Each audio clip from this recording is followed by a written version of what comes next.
Hello, আমার প্রিয় ছাত্রদের, আশা করি তোমরা সবাই ভালো আছো। আজকে তোমাদের সঙ্গে যে বিষয়টি নিয়ে আলোচনা করবো সেটি হলো পরিবেশ ও বিজ্ঞান অষ্টম শ্রেণীর প্রথম অধ্যায় ভৌত পরিবেশ এবং চতুর্থ ভাবমূল অর্থাৎ 1.4 এই আলো এই অধ্যায় থেকে 2 ও 3 মার্কের বেশ কিছু বাছাই করা ইম্পর্টেন্ট প্রশ্ন এবং উত্তর নিয়ে কিন্তু আজকের এই ভিডিওটি। চ্যানেলটি ভালো লাগলে অবশ্যই মনে করে সাবস্ক্রাইব করে দিও, বন্ধুদের সঙ্গে আরও বেশি বেশি করে শেয়ার করো। প্রথম প্রশ্ন 2 মার্কের, দুটি সমতল আয়না 45 ডিগ্রি কোণে রেখে তাদের মাঝের একটি বস্তু রাখলে আয়না দুটি দ্বারা বস্তুটির মোট কয়টি প্রতিবিম্ব গঠিত হবে? 2 মার্কের প্রশ্ন। কী আছে না প্রতিবিম্বের সংখ্যা, তার একটা সূত্র আছে 360 দর্পণ দুটির মাঝের কোণের মান বিয়োগ 1। এখানে কিন্তু দর্পণ দুটির মাঝের কোণের মান 45 ডিগ্রি, ওইটা বসিয়ে দিলে কিন্তু তারপরে ক্যালকুলেশন করলে কিন্তু মান পেয়ে যাবে। এখানে উত্তর হচ্ছে কিন্তু 7টি। এই টাইপেরই আরও দুটো প্রশ্ন এখানে পরপর দেওয়া আছে, তোমরা কিন্তু এই দুটো প্রশ্ন প্র্যাকটিস করবে। এর সাথে দুটি সমতল দর্পণকে পরস্পরের সঙ্গে 60 ডিগ্রি কোণে রাখা হলো, দর্পণ দুটির গঠিত প্রতিবিম্বের সংখ্যা কত হবে? একই প্রশ্ন, আবারও বলছি। আরেকটা, দুটি দর্পণকে আনতভাবে রাখা হলো, দর্পণ দুটির মাঝের একটি বস্তু রাখলে বস্তুটির প্রতিবিম্ব সংখ্যা 5টি প্রতিবিম্ব গঠিত হয়, দর্পণ দুটির মাঝের কোণ কত? একই প্রশ্ন একটু ঘুরিয়ে দিয়েছে। অতএব এই 3টে প্রশ্ন অবশ্যই ভালো করে প্র্যাকটিস করবে। এর মধ্যে থেকে কিন্তু প্রত্যেকবারই কম বেশি একটা করে পরীক্ষায় থাকছে। হিরে চকচক করে কেন? 2 মার্কের প্রশ্ন, খুব ইম্পর্টেন্ট প্রশ্ন। বায়ুর সাপেক্ষে হিরের প্রতিসরাঙ্ক খুব বেশি, ফলে বায়ুর সাপেক্ষে হিরের সংকট কোণ খুব কম, মাত্র 24.5 ডিগ্রি। এমন কৌশলে হিরে কাটা হয় যাতে হিরে থেকে বায়ুর মাধ্যমে যাত্রাকালে সমস্ত আলোকরশ্মি আপতন কোণ মান 24.5 ডিগ্রি অপেক্ষা বেশি হয়, অর্থাৎ সংকট কোণকে ছাপিয়ে যায়। তাদের আভ্যন্তরীণ পূর্ণ প্রতিফলন ঘটে, যার ফলে হিরে চকচকে দেখায়। পরম প্রতিসরাঙ্ক এবং সংকট কোণ বলতে কী বোঝায়? 1.5 যোগ 1.5, এটাও কিন্তু 3 মার্কের প্রশ্ন। প্রথমে আসছি আমরা পরম প্রতিসরাঙ্ক। যখন আলোকরশ্মি শূন্য স্থান থেকে অন্য মাধ্যমে প্রতিসৃত হয় তখন ওই মাধ্যমের প্রতিসরাঙ্ককে মাধ্যমটির পরম প্রতিসরাঙ্ক বলে। সংকট কোণ কাকে বলে?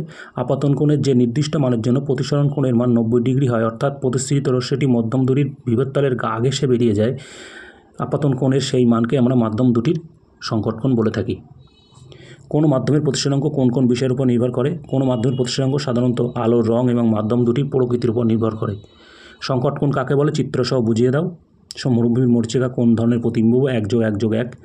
চিত্রসহ বুঝিয়ে দাও। এই প্রশ্নটা কিন্তু তোমরা অবশ্যই বই থেকে দেখে নেবে। আমি সংকট কোণ কাকে বলে অলরেডি এর আগের চ্যাপ্টারে রয়েছে, তবু আরেকবার বলে দিচ্ছি। আপতন কোণের মান যে কোণ মানের জন্য প্রতিসরণ কোণের মান 90 ডিগ্রি হয়, অর্থাৎ প্রতিসৃত রশ্মিটি মাধ্যম দুটি বিভবতলকে ঘেঁষে চলতে থাকে, আপতন কোণের সেই মানকে ওই মাধ্যম দুটি সংকট কোণ বলা হয়। মরুভূমির মরীচিকা হলো অসৎ প্রতিবিম্ব। সূর্যোদয়ের আগে ও সূর্যাস্তের পরে সূর্যকে দেখা যায় কেন? এটাও কিন্তু এক কথায় বলতে গেলে 2 মার্কের প্রশ্ন। বায়ুমণ্ডলের আলোর প্রতিসরণের জন্য সূর্যোদয়ের কিছু আগে এবং সূর্যাস্তের কিছু পরে সূর্যকে দেখা যায়।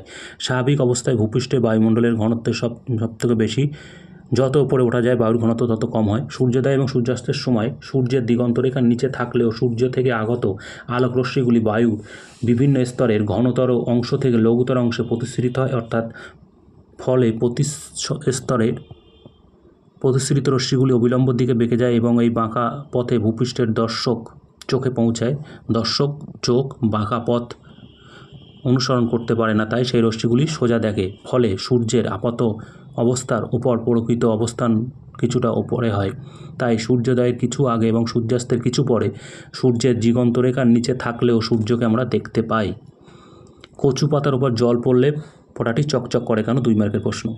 কচু পাতার ওপর জলের যে ফোঁটা নড়াচড়া করে বেড়ায় তার ওপর পড়া আলো বায়ু থেকে জলে প্রবেশ করে, আবার যখন জল থেকে বায়ুতে বেরিয়ে আসতে চায় তখন জল ও বায়ুর বিভবতলে ওই মাধ্যম দুটি সংকট কোণের চেয়ে বেশি কোণে আপতিত হয়, ফলে ওই স্থানে আলোকরশ্মির অভ্যন্তরীণ পূর্ণ প্রতিফলন ঘটে। প্রতিফলিত রশ্মি দর্শকের চোখে এসে পৌঁছালে ওই দর্শক চকচকের স্থানটি দেখে, ফলে কচু পাতার উপর জলের ফোঁটা চকচকে দেখায়। জলের ভিতরে বুদবুদ চকচকে দেখায় কেন? একই প্রশ্ন। জলের ফোঁটার উপর পড়া আলো জল থেকে বায়ুতে প্রবেশ করে, তখন জল ও বায়ুর বিভবতলে ওই মাধ্যম দুটির সংকট কোণের চেয়েও বেশি কোণে আপতিত হয়, ফলে ওই স্থানে আলোকরশ্মি অভ্যন্তরীণ পূর্ণ প্রতিফলন ঘটে। প্রতিফলিত রশ্মি দর্শকের চোখে এসে পৌঁছালে দর্শক ওই স্থানকে চকচকে দেখায়, যার ফলে জলের ফোঁটা চকচকে দেখায়। সদ্বিম্ব অসদ্বিম্বের মধ্যে পার্থক্য 2 মার্কের আসতে পারে, 3 মার্কের আসতে পারে। 2 মার্কের আসলে 2টি লিখতে হবে, 3 মার্কের 3টি। প্রথম পার্থক্য, কোনো বিন্দু থেকে আসা আলোকরশ্মিগুচ্ছ প্রতিফলিত বা প্রতিসৃত হওয়ার পর একটা বিন্দুতে মিলিত হয়, দ্বিতীয় বিন্দুকে প্রথম বিন্দুর সদ্বিম্ব বলে।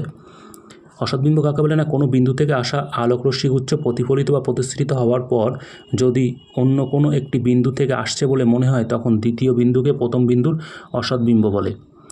এই প্রতিবিম্বকে পর্দায় ফেলা যায়, এই প্রতিবিম্বকে পর্দায় ফেলা যায় না। 3 নম্বর, এখানে সিনেমার পর্দায় উৎপন্ন প্রতিবিম্ব সৎবিম্ব, মরুভূমির মরীচিকা হলো অসৎবিম্ব।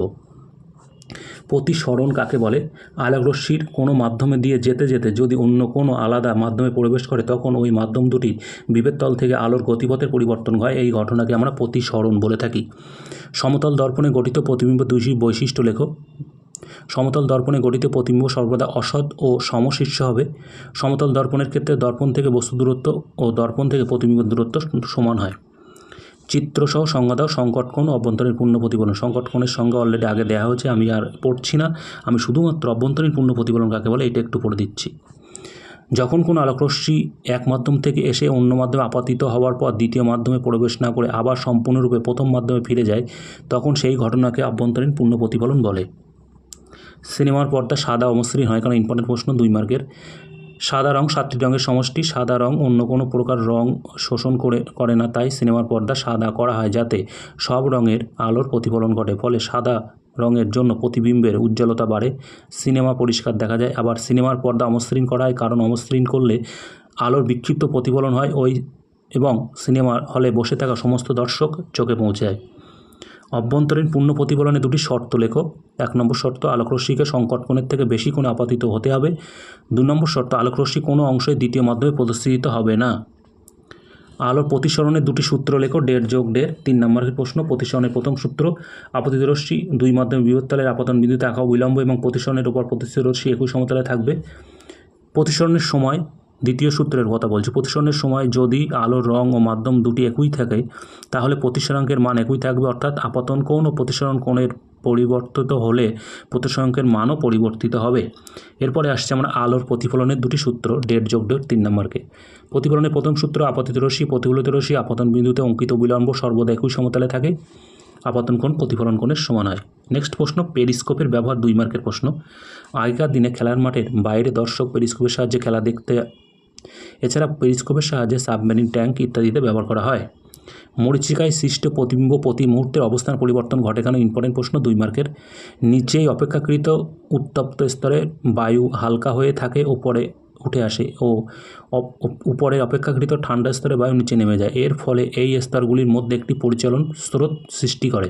প্রতি মুহূর্তে উষ্ণতার পরিবর্তনের ফলে বায়ু স্তরগুলোর ঘনত্ব ও প্রতিসরাঙ্ক অনবরত পরিবর্তিত হতে থাকে। এই স্তরগুলোর মধ্যে দিয়ে চলতে থাকা আলোকরশ্মিগুচ্ছের গতিপথ বারবার পরিবর্তন হতে থাকে, ফলে প্রতিবিম্বের অবস্থান প্রতি মুহূর্তে পরিবর্তন করতে থাকে। এই ছিল আলোর অধ্যায় থেকে 2 মার্কের এবং 3 মার্কের বেশ কিছু বাছাই করা ইম্পর্টেন্ট প্রশ্ন এবং উত্তর। আবার বলছি, চ্যানেলটি ভালো লাগলে অবশ্যই মনে করে সাবস্ক্রাইব করে দিও এবং বন্ধুদের সঙ্গে বেশি বেশি করে শেয়ার করো। চ্যাপ্টার ধরে ধরে নাম্বার ধরে ধরে কিন্তু পরপর আবার ভিডিও আসতে চলেছে। ভালো থেকো, ধন্যবাদ।